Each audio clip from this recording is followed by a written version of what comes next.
నిర్మల్ జిల్లా దిలావర్పూర్ మండలంలో చిరుత సంచారం కలకలం రేపుతోంది.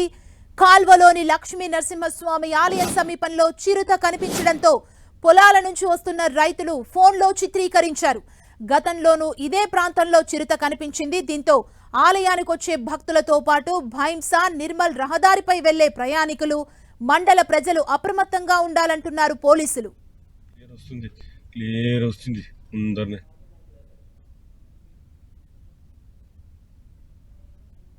ఇదే అంశానికి సంబంధించి మరింత సమాచారం మా ప్రతినిధి ప్రేమ్ సాగర్ అందిస్తారు.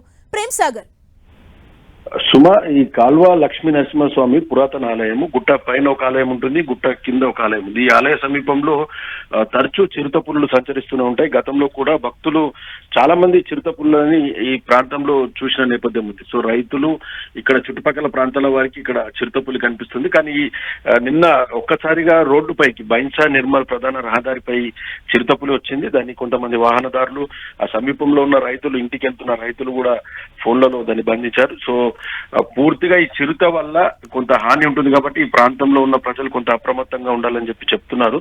రైతులు కూడా సాయంత్రం చీకటి పడే లోపే ఇంటికెళ్లాలని సూచిస్తున్నారు. ఈ బైంసా నిర్మల్ రహదారి పైన కొంత వాహనాల రాకపోకలు ఎక్కువగా ఉంటాయి. చాలా మంది బైక్ల పైన, ఆటోలలో కూడా కొంత ప్రయాణాలు చేస్తుంటారు కాబట్టి వాళ్ళంతా కూడా కొద్దిగా జాగ్రత్తగా ఉండాలని చెప్తున్నారు.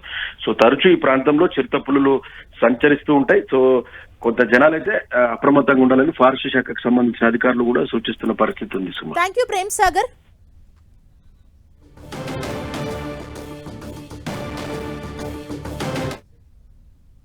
ఇంత పెద్ద ఉందన్న, దగ్గర ఆగింది చాలు.